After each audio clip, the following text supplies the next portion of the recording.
सास का घूंघट पार्ट 2। पिछले अंक में हमने देखा कि देविका अपने ससुराल में हर गलत बात का विरोध करती, तो उसकी वजह से देविका पर उसके ससुराल वाले बहुत अत्याचार करने लगे। एक दिन देविका ने सचिन से कहा, सचिन, मैं तुम्हारे घर में नहीं रह सकती, तुम मुझे आज ही मेरे घर शहर भेज दो, मैं अपने मम्मी पापा के पास रहूंगी। क्यों देविका, तुम शहर क्यों जाना चाहती हो? यहाँ तुम्हें किस बात की परेशानी है? किस बात की परेशानी नहीं है सचिन, तुम्हारे घर के आदमी औरतों के साथ जानवरों जैसा व्यवहार करते हैं, मैं ऐसे माहौल में नहीं रह सकती। देखो देविका, तुम्हें यहीं रहना होगा। तुम्हारी शादी मुझसे हो गई है, अब मैं तुम्हारा पति हूँ और यही तुम्हारा घर है। अच्छा, तो तुम्हें याद है कि मैं तुम्हारी पत्नी हूँ? जब तुम्हारे पिताजी और चाचा जी मुझे एक एक हफ्ते के लिए कमरे में बंद कर देते हैं, तब तुम्हें क्यों याद नहीं आता कि जो औरत कमरे में बंद है वो तुम्हारी पत्नी है? जब तुम्हारे जीजाजी और भाई मुझसे बदतमीजी से बात करते हैं, मुझे खाने के लिए कुछ नहीं देते, तब भी तुम्हें याद नहीं आता कि मैं तुम्हारी पत्नी हूँ?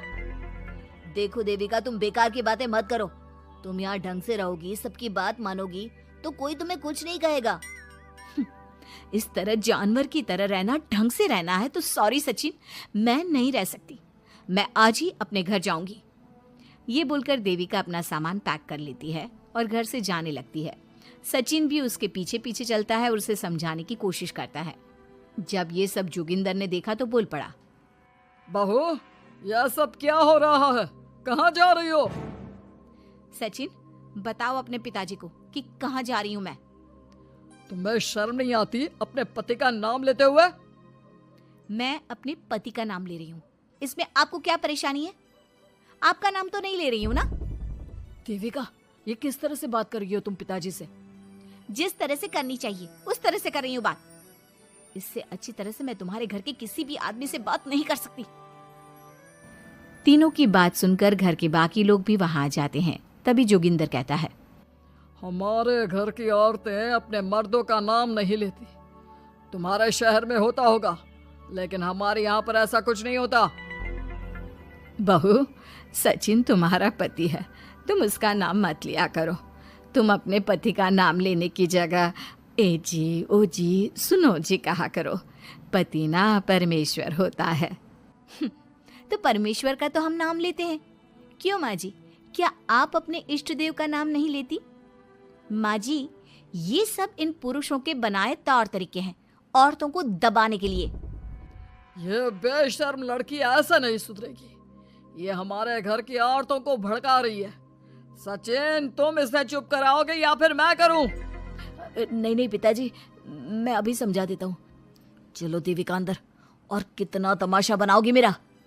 सचिन, मैं अंदर नहीं बाहर जाऊंगी, अब मैं यहाँ नहीं रह सकती। देविका की बात सुनकर महेंद्र कहता है, भाई साहब, ये लड़की इस घर से और गांव से बाहर ना जानी चाहिए, नहीं तो हमारे घर और गांव की औरतें भी ऐसी ही हरकतें करेंगी। वो भी मर्दों के खिलाफ बगावत करेंगी। और मैं भी देखती हूँ कि मुझे घर से बाहर जाने से कौन रोकता है। बहू, इनसे बहस करने का कोई फायदा नहीं, तुम अंदर चलो। इस गांव के मर्दों के अंदर बहुत अहंकार भरा हुआ है। देविका किसी की बात नहीं सुनती और अपना सामान उठाकर घर से बाहर जाने लगती है। तभी वहां मोहन और कल्याण आते हैं। कल्याण देविका के हाथ में से उसका सूटकेस छीन लेता है और मोहन देविका को जोरदार थप्पड़ मारता है। देविका का सर दीवार में लगता है और वो बेहोश हो जाती है। देविका, देविका तुम ठीक तो हो? भैया, आपकी हिम्मत कैसे हुई मेरी पत्नी पर हाथ उठाने की? सचिन, तुम जल्दी से देविका भाभी को अंदर कमरे में ले जाओ, मैं अभी वैद्य जी को लेकर आती हूँ। वीना जल्दी से वैद्य जी को लेकर आती है।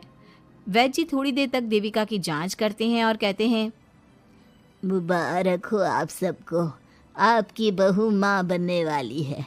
अभी तो मैं आपको दवाई दे देता हूँ, लेकिन आगे इनके इलाज के लिए आपको दाई अम्मा को बुलाना होगा। ये बात सुनकर घर के सभी लोग खुश होते हैं। देविका को जब होश आता है, उसे ये बात पता चलती है तो वो बहुत खुश होती है। वो सबसे कहती है, मैं अपने बच्चे को यहाँ नहीं रख सकती। क्यों बहू, क्या हुआ? अब तुम ये सब बातें मत सोचो, तुम्हें आराम करना चाहिए। नहीं माँ जी, आप नहीं समझ रही।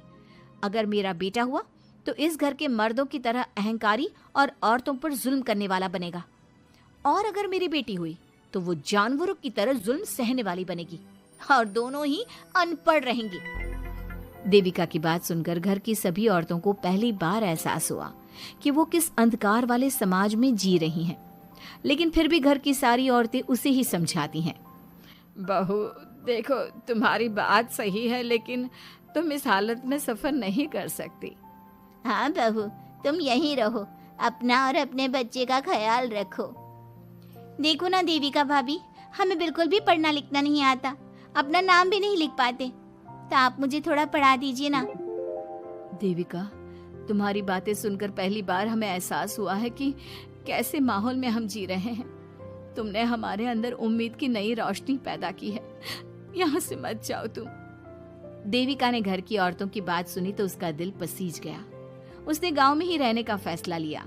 वो अपने घर की औरतों को रोज पढ़ाती, उन्हें अपने अधिकारों के बारे में, देश के बारे में बताती। इसी तरह कई दिन बीत गए और एक दिन सुजाता ने सचिन से कहा, सचिन, देविका की तबीयत ठीक नहीं, तुम जल्दी जाकर दाई अम्मा को बुला लाओ ना। भाभी, दाई अम्मा क्या कर लेंगी? आप किसी डॉक्टर को बुला लो, मेरी तबीयत ठीक नहीं है। देविका, गांव के लोग डॉक्टर पर भरोसा नहीं करते। दाई अम्मा बरसों से ये काम कर रही है, वो तुम्हें ठीक कर देगी। सचिन, तुम्हारे घर वाले अनपढ़ हैं, तुम तो पढ़े लिखे हो ना, देख नहीं रहे मेरी हालत क्या हो रही है। तभी तो बोल रहा हूँ, समय बर्बाद मत करो, मैं अभी आता हूँ। सचिन दाई अम्मा को बुलाकर ले आता है। दाई अम्मा घरेलू नुस्खों से देविका का इलाज तो कर देती है। कुछ समय के लिए उसकी हालत भी स्थिर हो जाती है, लेकिन वो पूरी तरह से ठीक नहीं होती।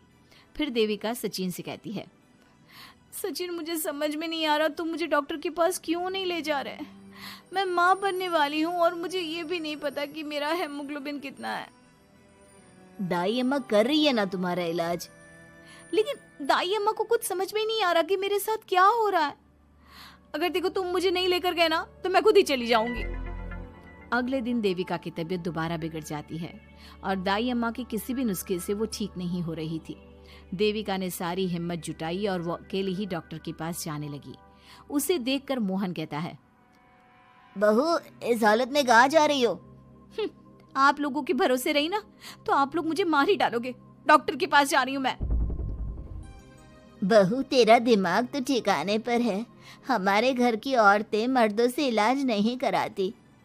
हे भगवान, इन जाहिल लोगों को मैं कैसे समझाऊं? डॉक्टर औरतें भी होती हैं। बहू, तो हमें पागल मत बना, हमने तो कभी कोई महिला डॉक्टर नहीं देखी। तू झूठ बोलकर निकलना चाहती है ना?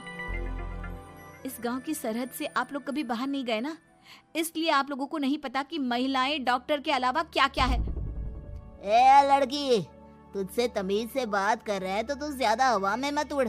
बोला ना एक बार, चल अंदर जा। चाचा जी, मैं अंदर नहीं जाऊंगी, डॉक्टर के पास जाऊंगी। मेरा इलाज सिर्फ डॉक्टर ही कर सकता है। ये बोलकर देविका घर से निकल रही थी कि तभी जोगिंदर ने उसे कमरे में ले जाकर बेड पर जोर से धक्का दे दिया, जिसकी वजह से देविका के पेट में चोट लग गई और वो दर्द की वजह से जोर जोर से चिल्लाने लगी। ये देखकर घर की सारी औरतें देविका को संभालने लगी। देविका, हिम्मत रखो, सब ठीक हो जाएगा। देविका भाभी, आप ठीक हो ना? माँ, कुछ करिए ना, भाभी की तबीयत बहुत खराब हो रही है। लेकिन मैं क्या कर सकती हूँ? भाभी, कुछ तो करो, कहीं बहू को कुछ हो ना जाए। उधर जोगिंदर मेन गेट पर बड़ा सा ताला लगा देता है और कहता है, आज के बाद इस घर से कोई भी औरत बाहर नहीं निकलेगी। देविका का बच्चा भी इसी घर में होगा, ये जिंदा रहे या मर जाए। जोगिंदर की बात सुनकर सभी औरतें बाहर आती हैं। जब विमला को इस बात का एहसास हो जाता है कि जोगिंदर देविका को डॉक्टर के पास किसी कीमत पर नहीं जाने देगा, तब विमला पहली बार अपना घूंघट उठाकर तेज आवाज में कहती है, मैं भी देखती हूँ देविका को डॉक्टर के पास जाने से कौन रोकता है। आज देविका डॉक्टर के पास जाकर रहेगी। देविका की सास का घूंघट आखिरकार उतर ही गया। घर के आदमियों ने पहली बार विमला का ये रूप देखा था और उसकी तेज आवाज पहली बार सुनी थी। क्या विमला अपनी बहू की जान बचा पाएगी या जोगिंदर अपनी पत्नी की आवाज भी दबा देगा? ये जानने के लिए हमारे अगले एपिसोड का इंतजार कीजिए और हमें कमेंट में ये भी बताइए कि घर की औरतों को आगे क्या कदम उठाना चाहिए।